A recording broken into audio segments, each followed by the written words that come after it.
Welcome back to Unapologetically Grown, owning every year, every curve, and every choice.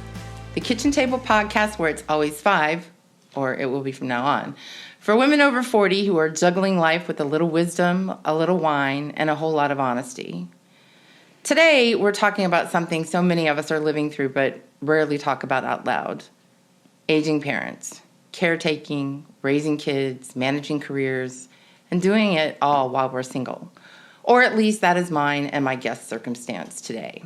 But truly, these things apply to anyone in this situation. It's the funny moments, the heartbreaking moments, the I can't believe this is my life moments, and the strength we don't always give ourselves credit for. So, pour a glass, pull up a chair, and settle in. This is grown woman talk. Unfiltered. Our guest today is Penny. And she and I are living similar life experiences right now, which I'm sure many of you are as well. We're both single. We both have an aging parent. We both have jobs to get done. Penny's been caretaking a large part of her life, so she also has a special needs brother. She cared for her father until he passed. And now she's in what she calls stage 2 and 3 of caretaking for her mother. Penny does have some family to help, but she also has her kids and travel. And let's face it, we all want and need some semblance of a social life outside of caretaking, especially if you're single. I own my own business, so while the business suffers, at least I don't have to worry about losing my job. I could lose my company, but I'm not dealing with a boss. Maybe in your situation, you do have someone to lean on, or you don't have to work. It certainly doesn't diminish the effort that this takes, how physically and emotionally draining it can be. And it is something I don't think we're ever really fully prepared for. Welcome, Penny. It's good to have you on the show. Thank you for coming. Thank you for having me. What are the 5 stages of caretaking? Okay, so the 5 stages of caretaking, the first one would just be when you're doing just an infrequent but important doctor's visit with your parent or whoever, probably your parent. They can't drive or they're nervous or they're going to have to be sedated. So it's nothing too alarming, but you're just there for them. That's kind of stage 1. Stage 2 kind of progresses where they're needing a little more help. You're going to the grocery store to keep them off the roads driving. You are cooking more meals, picking up food. That's kind of where you are. Just taking the weight off. Just taking the weight off on 2. Number 3, on that stage, you're definitely more impacted. There's been a specific diagnosis. Your parent is in weekly or monthly treatments that you're going to see. You need to stay with them or you're going to be getting them there. It just takes more time of your day. You're also going to be facilitating meals. You may have friends that want to help and support, and thank God for those casseroles and the church. But also just more cooking and picking up the reins where it's needed. On stage 4, this is where you really start getting more into crisis mode. The crisis mode is a lot more falls, so it's emergency running, it's calling for lift assist, it's going to the ER, it's, and then having an emergency surgery, staying in the hospital. If they have to go to rehab, you've got to be able to pivot, pack, and get wherever they need to be and have what they need to be. So that's kind of where you're kind of in a state of crisis a good bit of the time, and you're expecting the next crisis.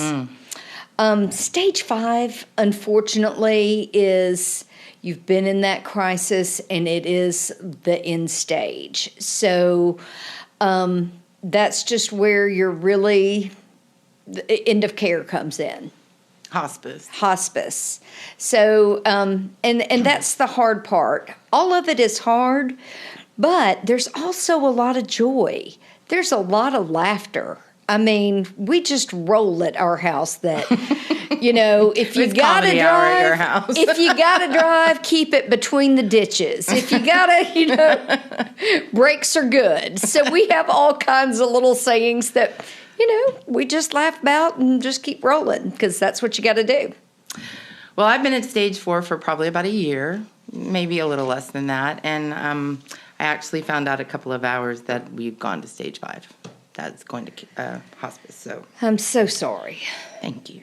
I think the hardest part for me, for watching my parents age, is the diminishing physically, the diminishing emotionally, and unfortunately, my father also has dementia. So, and he's an extremely smart, capable, solid figure in my life that I don't recognize anymore. And then watching my mother have to care for him and go through all the stages that she never anticipated that she was going to be at. So for me, I think that's probably been the hardest. What's been the hardest part for you? Well, because my mom has had so many falls, we have really had, at this point, we've had both hips replaced, a knee replaced, and then she had one fall so severely, she has a plate and 7 screws in her wrist. So I stay in a constant panic of don't fall. Please. Familiar with that. Very familiar with that. For the love of God, use your walker. Make sure those brakes are on. Or just sit down and I'll get it for you. So I find myself where I've never really truly been a patient person. And I'm always kind of the baby of the family. I have really had to step out of the baby and progress to being full-time mom and caretaking adult child. So it's never what you expect, but it is a blessing and it is a joy. It is an honor. And that's how I look at it. So what do you think some people that they just don't get about having to take care of your parents? So the expectation versus the reality. What's one thing that they don't get? Okay, for instance, most people don't really realize how much time your parent needs. What I'm seeing with my mom, and you have the 5 languages of love. Probably at this stage, and I'm sure you've seen it with your mom and your dad as well, is that quality time that you spend when you're not in crisis. Just bringing them a meal, watching a show with them, laughing at the show, and just, we find each other just leaning over and patting each other's hand or giving a little love and, kind of giggling. We'll drink wine too because why not? Might as well. So that's kind of the fun part of it. But people really not either they're younger than me or their parents live far away and they just are out of touch with what really goes into caregiving because their parents are still healthy. Do you ever feel guilty? Like, I never say no. I mean, like I said, I drop things and whatever, but I did say no a couple of weeks ago, and then I felt like the worst person in the world. And I didn't think that it was necessary, and I wasn't in a position to do it, and I said no, but I felt awful. Yes, guilt is the middle name. Everybody, if you're not feeling guilty, you're not living and breathing. You just gotta... like I feel guilty if my sister's doing something and she takes off work. Or I feel guilty if I can't get off work and mom pushes it and she drives my brother. Then I'm doubly worried that 1, they're going to fall, 2, they're going to have a car wreck, or 3, I'm just not there to pick up the pieces. So it's a kind of a weird control, but guilt, always. I feel guilty about work. I feel guilty with my kids. Okay, let's switch to work. Okay. So, like I said, I'm a business owner. I can drop stuff. I may not be able to pay my bills, but I can drop stuff, and I don't have to deal with that situation. How do you manage it? I mean, you're in sales, and you're more in the corporate world. How do you manage it? I mean, is it kind of like when you have children and they get sick, and A lot, and I'm very fortunate because the company I work for is always behind me and want me to do my best, but they also want me to take care of my family. That's so they great. have been great. But one of the things that I do, fortunately, since I am a sales rep, is whatever area I am in, I will try and do sales calls in that area. And I just try to make it work. Or I get up an hour earlier. I do more That's hard for emails, you. more phone calls. It is. And then get creative. Yes, and I push harder, and I'll push later into the day, whatever, to make sure that it gets done. But I just have to. And sometimes I feel guilty that my focus wasn't as great as it could be. But the great thing about guilt is that thriving emotion is it is an emotion that you can use to drive you forward and keep you progressing. And I guess that's the way I use it to work for me. So one of the things that surprised me is, I work out, I'm in pretty decent shape, my core, whatever. The physicality of it all and the draining, both physically and emotionally. Like you said, my father falls all the time. He stands up, he's going to fall if you're not watching. So when I'm there, I'm cooking, I'm cleaning, I'm watching him every second. I'm worried about him. I'm following him, the toileting, the shower, all of that stuff. And it's extremely difficult. And by the time that I leave, even if I've only been there a couple of hours, I'm in pain. My body tells me how old I am. I just, and I'm exhausted. I have to go home and take a nap. I don't know how my mother does it on a daily basis. I really don't. What surprised you the most? I mean, maybe back when you started caretaking or now, what surprised you most? When you said diminishing, my mom used to just be a force to be reckoned with, and all she wants to do, she is, but she just wants to garden. I mean, she just wants to go and do, and it just kills her that she can't.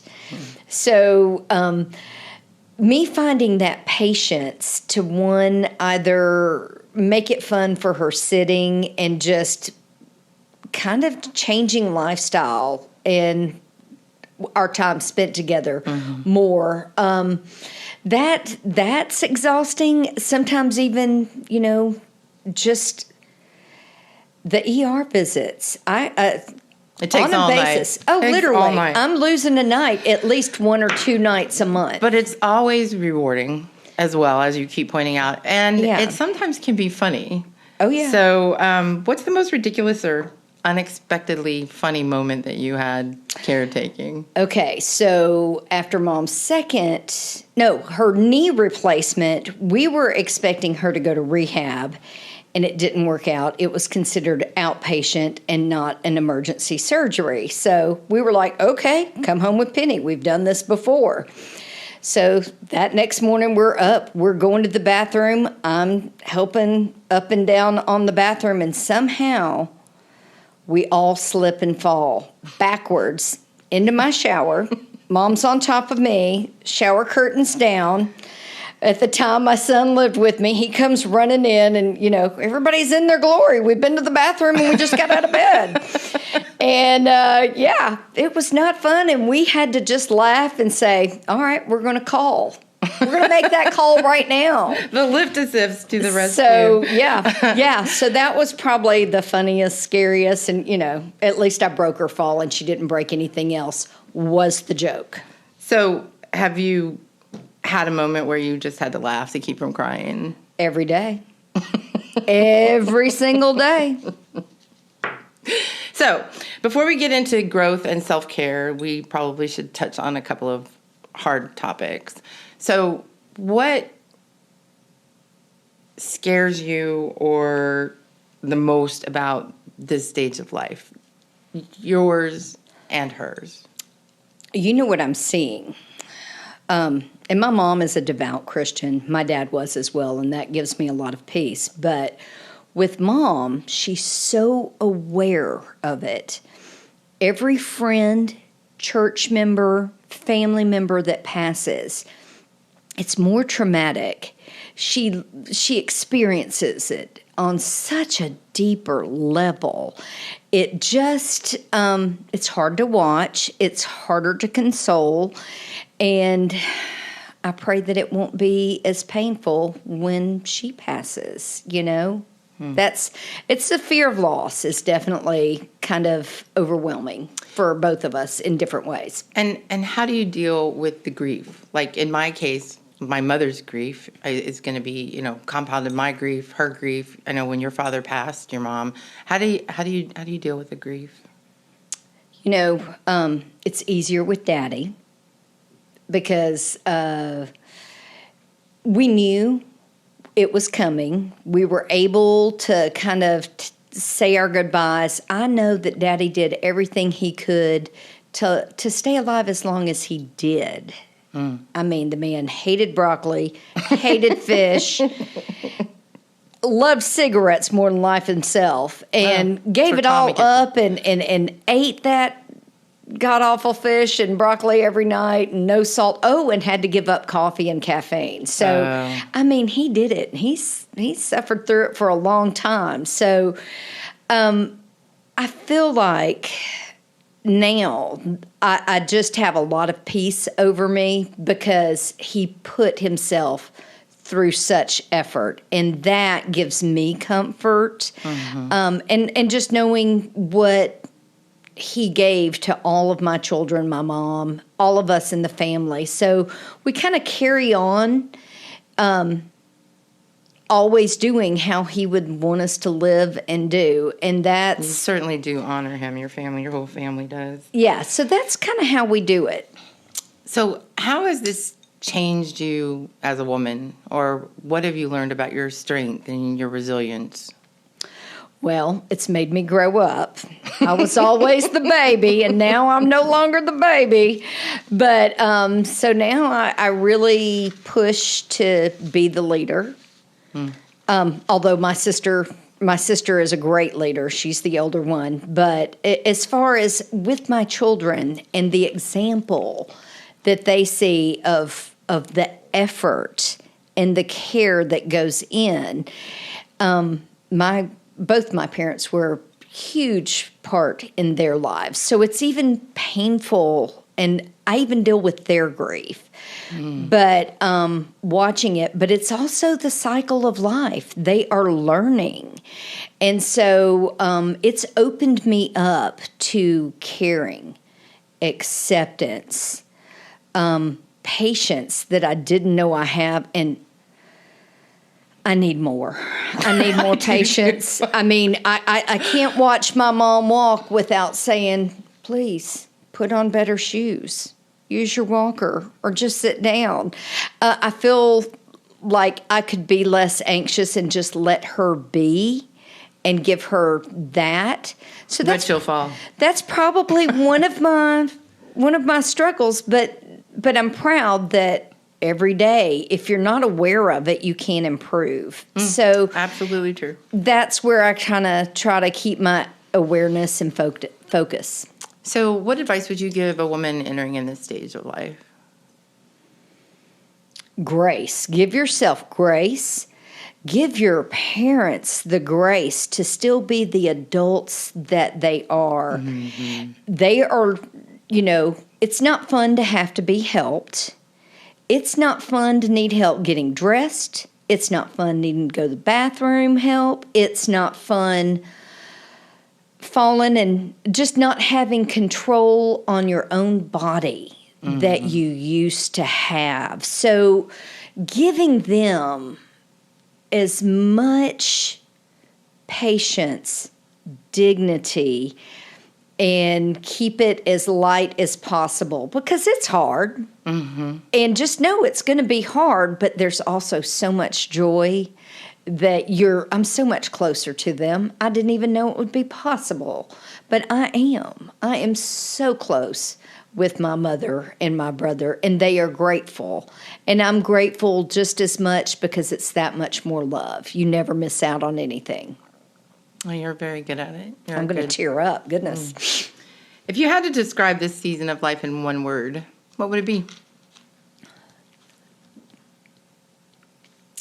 One word to describe this season of life.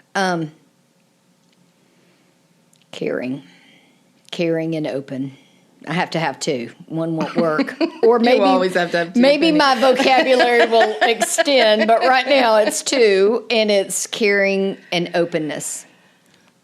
So tell me something that you're proud of in this journey. I mean, I think you've alluded to it a few times. But Well, I just picking up the mantle. I saw both of my parents take care of both of their parents through the end stages of their life, and it's that part of growth and maturity and acceptance that you take care of your own, and it teaches your children to. And I'll have no regrets. And you won't either, that That's you important. did absolutely everything that you could when they needed you the most. That's really important. I think a lot of people don't know that your self-care is just as important in your caretaking. As they say, you can't pour from an empty cup. And I know for a fact that we have both tried to do that, and it just doesn't work. This season can be extremely debilitating. What do you do for self-care? And do you have any specific boundaries? No boundaries. Probably should have some. I, of course, because of my career, a lot of it is, and I've always told everyone, you've got to maintain yourself. So making sure that I feel as good about myself as possible. Hair, nails, makeup, time, shopping. That's my outlet, you know? I mean, it should be more gym, eating better, you know? I mean, I'm sure I could do a lot more of those, but... Who wants to do that? Yeah, I pretty much do the fun stuff. I try to keep it fun. The wine. The nails. They look fabulous, by the way. Thank you. So, let's make a toast to the women over 40 who are navigating this season. Final point. What's one thing you want them to know? It's not the end, it's the beginning. Elaborate. Well, even though you're watching someone at the end, life is a circle. You're beginning another phase. You're beginning a time of complete maturity. You know, it took me a long time in my 20s, or really until I had children, before I referred to myself as a woman versus a girl. So now, being a woman over 40, in her 50s, embracing that maturity and that wisdom that we collect every day we get through, that's kind of not to be afraid of. It's something to be proud of. Keep your head up, keep rolling, and do what God intended us to do, which is be mothers, caregivers, and embrace everybody. Hopefully, you know, everybody will end up okay. All right, Penny. Thank you, Let's Tammy. you toast these ladies. Oh, to all the ladies on beginning this journey, in this journey, and if they're at the end of this journey, just know that there's hope and peace, and you'll get in those feelings when it's time. It's not easy, and you're going to have to go through it, but it is part of life. Cheers. Cheers. Thank you, Penny. You have been my first guest, which is awesome, and a wonderful guest. And I think this is an important topic that people need to hear about and need to know that they're not alone. So thanks for being here. Thank you for having me. Thank you for joining us at the table today. If you're navigating aging parents, caretaking, motherhood, work, and everything else that life throws at you, I hope you heard something that made you feel seen, supported, and a little less alone. Being over 40 doesn't mean slowing down. It means stepping into a new chapter with clarity, humor, and the kind of strength you only earn by living life for real. If this episode spoke to you, share it with another grown woman who needs the reminder that she's doing the best she can and that she's not doing it alone. Until next time, stay grounded, stay grown, and stay unapologetic. This podcast is brought to you by BV Medical Solutions, 2905 Bob Wallace Avenue, Suite I. BV Medical Solutions specializes in wellness and in enhancing your quality of life with doctor-prescribed weight loss and peptides like retatrutide, NAD+, Morlin, or BPC 157. We take a whole body approach, which includes massage, IV therapy, aesthetics, radiofrequency microneedling, and hair growth. People need to practice self-care to be able to provide well for others. Especially caretakers can find themselves gaining weight, foggy brains, lower immunity. Cortisol, the hormone released during stress, can wreck your pancreatic system. That controls your metabolism, and it won't matter your habits or your diet, you'll be in constant storage mode. We have several solutions to reduce your cortisol levels.